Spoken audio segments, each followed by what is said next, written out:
On te dit pas que c'est un très gros terroriste, on ne sait pas qui c'est Non. jusqu'au matin. Jusqu'au matin. Donc c'est un très gros terroriste qu'on appellera Nasser, que Ouais. tu appelles Nasser dans le livre, hein, donc c'est un Ouais. pseudo évidemment, qui est très connu, etc. Machin, que tu connaissais des médias avant déjà ou pas du tout? Pas du tout. Il n'était pas connu à l'époque. Non. Tu te mets à le suivre le matin, ils te disent c'est un tel. Comment ça se passe un briefing? Eh ben en fait, donc on arrive, on se pose, et là, en fait, le commandant qui s'occupe de notre service nous sort tout un dossier sur le gars. Et là, on voit donc le visage de ses acolytes, les lieux de rencontre supposés. Et à partir de là, on élabore des stratégies pour pouvoir avoir le plus de renseignements possible, pour faire en fait une sorte de cartographie. Comme dans les films NCIS, tout ça, là, on les voit là, avec les photos accrochées. Nous, il nous manquait plein de photos, donc il fallait absolument avoir les contacts, quoi. Ok. Et là, ta mission, c'était quoi? C'était de le suivre? Il y avait un truc en particulier? Oui, il fallait le suivre.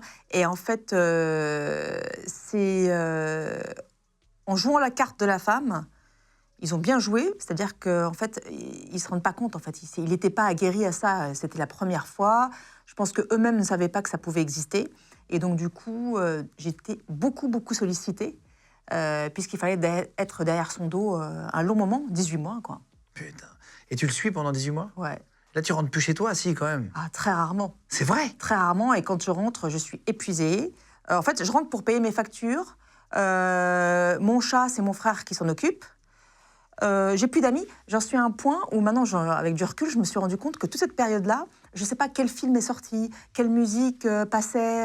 T'es dans un monde parallèle. Monde parallèle, je sais rien. Je ne sais que lui. Que Oh, lui. waouh. Ça qui doit il a parlé. il doit te sortir par les yeux au bout d'un moment. Je ne sais pas, parce que, en fait, on est intrigué. On est tellement dans l'histoire, on veut savoir qui il est, ce qu'il fait, qui il connaît, quelles sont ses intentions. En fait, non. En fait, tout ce qu'on veut, c'est être en capacité de l'arrêter au bon moment. Et ça, c'est très compliqué. Comment savoir quel est le bon moment? Et c'est pour ça que je vraiment chapeau bas pour les services de renseignement en général et en France en particulier. Ils font de l'excellent boulot. Et c'est vraiment un boulot qui n'est pas simple du tout, quoi, parce qu'il faut rentrer. Il y a beaucoup de psychologie. Il y a aussi une connaissance sur des thèmes comme ça. Il faut aussi bien connaître la culture, bien connaître la religion, bien connaître les mouvances. Il y en a tellement aujourd'hui, c'est surréaliste. Tu ne dors plus chez toi pendant toute cette période-là? C'est pas chez toi? Enfin, c'est pas à côté, non. donc tu ne dors plus chez toi? Non, je dors plus chez moi. T'es avec d'autres personnes, une autre équipe? Une autre équipe. Et en fait, selon comment on va s'organiser, eh ben on sait que voilà, tel moment on va faire notre sport, tel moment on va faire nos filatures, tel moment on va se reposer. Mais généralement, tu te reposes peu parce qu'en fait, tu es tenu par l'excitation et le stress. Pendant 18 mois? 18 mois. Waouh. C'est que vraiment, le mec était très dangereux? Ah oui, il était très dangereux, il était déterminé. Et en plus, comme je l'explique dans le livre, il venait juste de récupérer des gens qui revenaient du Pakistan, qui étaient partis spécialement s'entraîner pour venir, le rallier dans son groupe. Et donc, du coup, on sentait que c'était très, très proche, quoi.